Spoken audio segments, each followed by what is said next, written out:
kanya na wala na ang trangkuhan. Umaangat si Tres dito, tumataka siya rito, nag-aatid breakaway rito ngayon para makadikit doon sa solo. Makakadikit pa kaya, umaangat siya rito ngayon, oh. Nasa likod, hindi niya mapapakalas, nandito sa likod, umiiwas, nakasunod pa rin, umiiwas uli. Nakasunod talaga niya, hindi niya mapapakalas dito ngayon. At naghahabol sila rito ngayon, umiiwas, nakasunod pa rin, palit daw. Nandito sa likod, hindi niya mapapakalas. At dito kaning solo break, malapit na sa finish ito. Umaangat siya dito, kailangan niyang dumikit dito kay Trends. Si Trends naman rito ngayon ay umiiwas siya, napilit talaga, nakasunod dito sa likod. Isa't isa daw, kaya nilang masasagad. Dito na, isa, dalawa, tatlo, may umangat. Wala pa, nag-aantay, nagpapahinga. Ito, naka-aeron lang, pagod na dito si Tres. Ito, umaangat. Nako, hindi nakaka-recover ito si Tres. Sinubukan niyang humabol ito. Makakaabot pa doon sa ating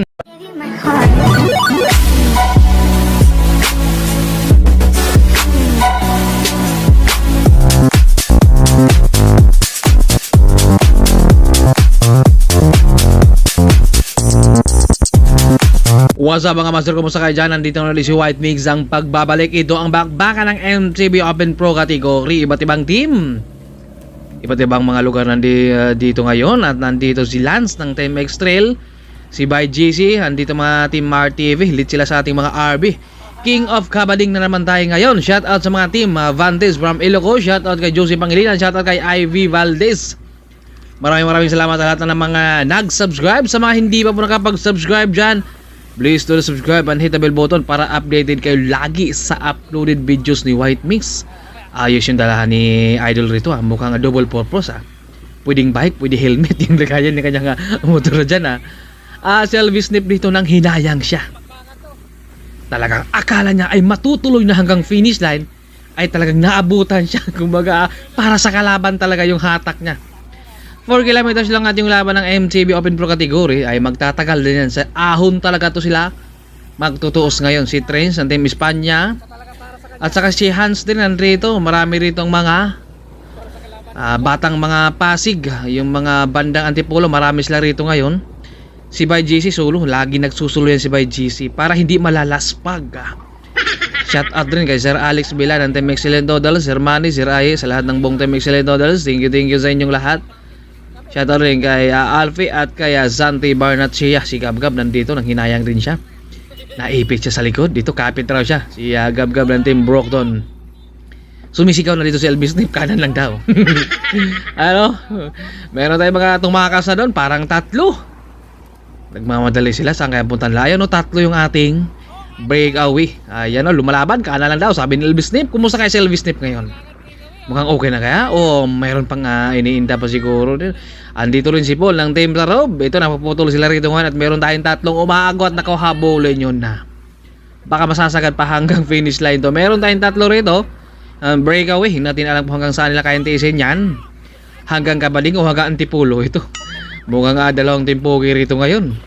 Andyan si Polo, malakas dumiin yan. Ito, nagwawala yung isa, kakampi rin. Dalawa, meron tayong 5. Si Hans mo yung bubuhat dito sa likod.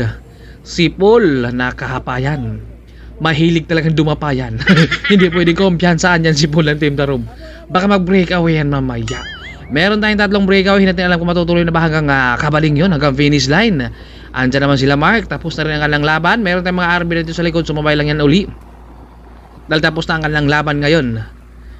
Ito, nagkakaputol-putol na sila rito. Kanan lang daw sabi ni Hills Snip eh. Kanan daw dahil kami nandito sa kaliwa. Sumisigaw sa kanan rito ngayon, no? Napakahirap yung MTB, no? Sa RB pwede naman siguro, yun nga lang kapag hindi ka talaga sanay sa ahon, mahihirapan ka talaga. Ito, napuputol sila rito. Talagang iba na yung pakiramdam na dito sila ngayon sa ahon. Lalo na kung nag-maintain ka dito ng 30 sa MTB, napakabigat yan. Talaga taging mga ensayado ang kayang gumagawa yan. At saka yung mga sanay sa ahon. May mga sanay sa ahon na sa patag naman mahina. May mga sanay sa patag na talagang sa ahon napakabilis. Meron tayong tatlong umaagwat kanina. Hanapin natin kung sila pa ba o may nadikitan. Mukhang nadikitan yung ating tatlo. Ito si Lance, Team X-Trail.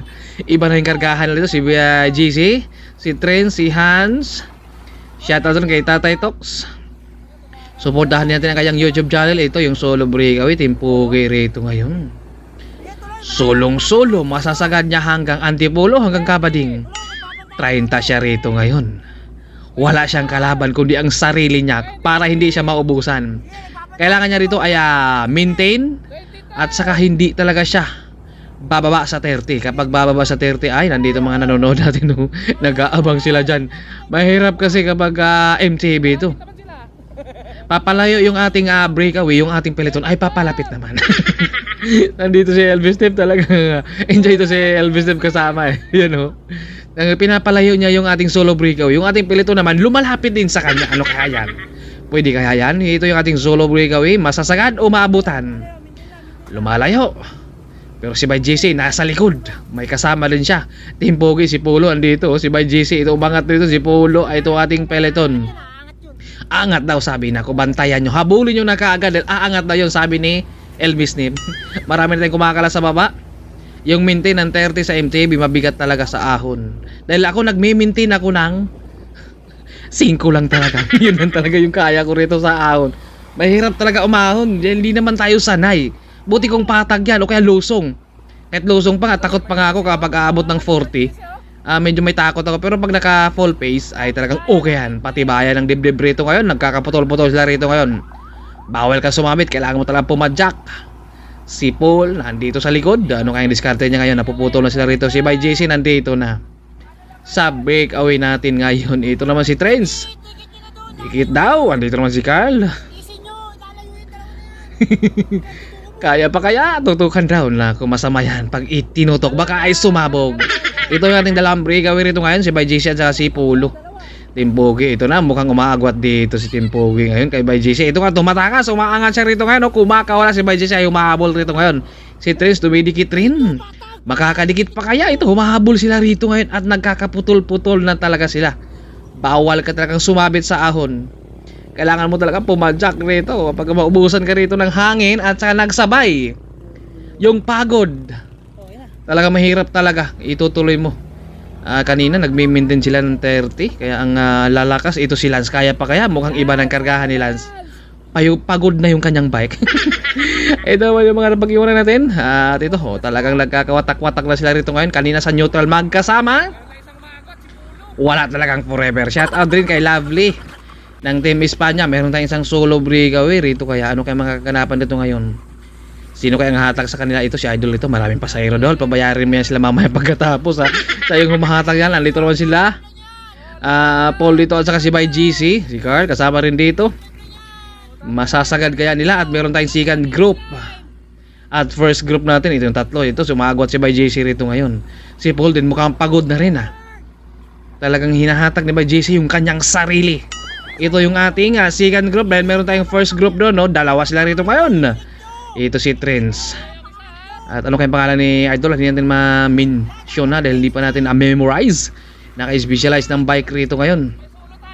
Meron tayong solo breakaway at itong dalawa ay naghahabol sa likod. Wala tayong nakikita maliban doon sa motor at saka sa wing band dyan na fist dealer. Ayan. Malapit nang malidikitan yung ating solo. Makakadikit kaya sila doon sa ating solo. Wala tayong nakikita sa likod. Ito kaya masasagad o madidikitan yung ating solo o ano kaya mga ganapan. 33 kph sila rito ngayon. Kanya-kanya na wala na ang talangkuhan. Umaangat si Trins dito. Tumataka siya rito. Nag-ating breakaway rito ngayon para makadikit doon sa solo. Makakadikit mo kaya. Umaangat siya rito ngayon. Nasa likod. Hindi niya mapapakalas. Nandito sa likod. Umiiwas. Nakasunod pa rin. Umiiwas. Uli. Nakakasunod talaga niya, hindi niya mapapakalas dito ngayon. At naghahabol sila rito ngayon. Umiiwas, nakakasunod pa rin. Palit daw. Nandito sa likod, hindi niya mapapakalas. At ito kaning solo break ay malapit na sa finish ito. Umaangat siya dito. Kailangan niya dumikit dito kay Trends. Si Trends naman rito ngayon ay umiiwas siya. Napilit talaga nakasunod dito sa likod.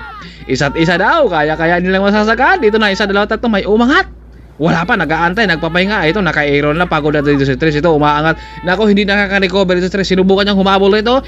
Makakaabot pa doon sa ating solo breakaway. Ito na, humahabol si Tres. Masasagad, umadikitan na hindi na talaga nakaabot. Pangatlo dito si Tres. Hindi na talaga siya nakakadikit doon. Grabe ang ganda ng laban. Ito, yung dalawa natin, unang umangat dito si Tres. Sa likod ay dumidikit din talaga. Kailangan niyang dumikit sa likod para malaking puntos niya at maka-recover siya rito ngayon. At ito naman, umahabol, umiiwas dito, nakasunod talaga sa likod. Hindi niya mapapakalas kaya hindi niya mabibitawan rito. Malakas, lumingon sa likod si Trends. Talagang nasa likod talaga, nakatutok talaga sa kanya. Umiiwas. Nasa likod pa rin, no choice siya dahil nakabungad, kailangan niyang itulo na muna rito ngayon. Dahil tinudo ni Trins dito kung makakalikit ba siya ng Epulo. Pero talaga nga malayo na, ito umiiwas, ito nagpapahinga sila rito, nag-iiwasan. Ito na, wala nang trangkuhan to, kanya-kanya na, pero umiiwas uli. Bumalik uli sa likod, yung ating solo breakaway ay tuloy-tuloy lang siya, wala siyang kalaban doon, ito mini-maintain. Ito umaangat siya rito ngayon, nakaupo si Trins, nagpapahinga rin. Umiiwas siya uli, nakasunod pa rin talaga sa kanya. Talagang nasa likod eh. Diskartihan talaga yan. Ito si Apollo doon ng Timbogi. Ito malapit ng madidikitan. Ito na, dumidiin dito. Pagod na to si Trins. Naka-aero na siya rito ngayon eh. Dahil kanina siya ay talagang siya yung humahatak.